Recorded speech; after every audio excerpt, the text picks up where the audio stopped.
Hi, Annie. Okay, I'm about to do my meditation, but I thought I love to comment on your video. I use my other channel. I use Ari Whipple because that's my premium channel that I use to watch videos, but this is my vlog channel. So I thought, I have three channels. I have Blucha Baby, I have this channel, and I have my other channel.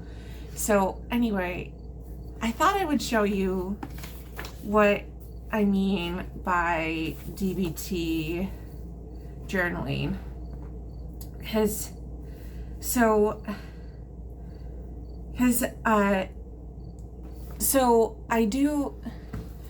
I've been journaling for about, oh goodness, I've been journaling my whole life, but I just got rid of a bunch of journals. I sold them on eBay.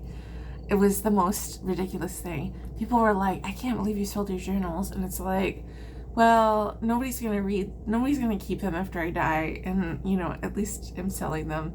But I wanted people to understand that I've had problems with like food my whole life, and they were really depressing to keep around because in my 20s I had problems with ED, like with restrictive ED, as or were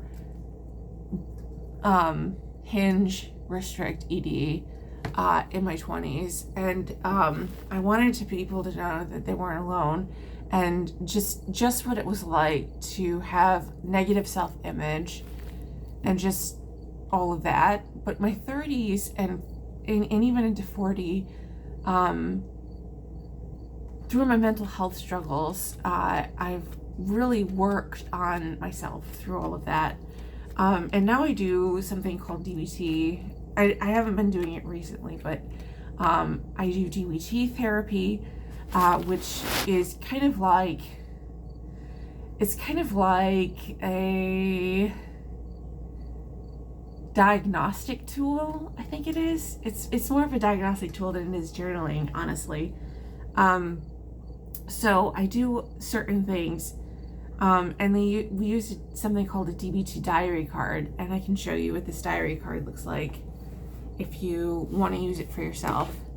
I'll show you what the diary card looks like.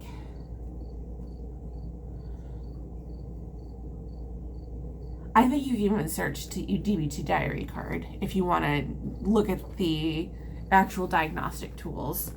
So it's like things like highest urge to commit suicide and self-harm and emotional misery and physical misery and highest feelings of joy, use of alcohol and drugs, use of prescription drugs, self-harm, judgment, use of judgment, and use skills. So that's just mental health stuff. So you don't need to do that stuff. But the thing that I wanted to show you is that I talked about with my therapist, because I said, the thing that bothers me the most, that I have trouble with, I said, I struggle with food so much. I said, I overeat once a week. I said, I don't know why I have trouble with this. I said, I will eat a large pizza once a week and then I feel bad about it. I said, I don't know how I can get this under control. She said, well, why don't you start doing a diagnostic tool of every day writing your thoughts about food? And I said, what do you mean? And she said, every day doing a diagnostic tool about how you feel about food. And that's just something, because that's all DBT is just it's a diagnostic tool of how you feel about food that day. And just every day you write how you feel about food that day. And I did that for a month, and I started tracking how I felt about food. And I started to notice these ups and downs about food, and when I was feeling bad about food and when I was feeling good about food. And by the end of the month I was like, oh, food doesn't control me. I'm in control of food. And so I stopped all of this stuff that I was feeling about fast food and all this stuff I was feeling about eating out changed. It was such an immediate change because I started to notice all of these feelings that I was having about food, because I started tracking my feelings around food changed because I was starting to journal about it. So maybe that's something you could do for yourself. It's just, so maybe you don't even need therapy, but just maybe even just like, how do you feel about food today? How do you feel about what you're doing with food? And just every day journaling about how you feel about food. How do you feel about what you're doing with food? And just tracking how food makes you feel and where you're going, and just using it as a diagnostic tool. Because, I mean, I'm not saying that it'll necessarily work for you, but it definitely worked for me. And it was such an amazing tool of just like tracking, how do I feel about food today? How does food make me feel? And where am I going with food? And what am I doing with food? And how does dieting make me feel?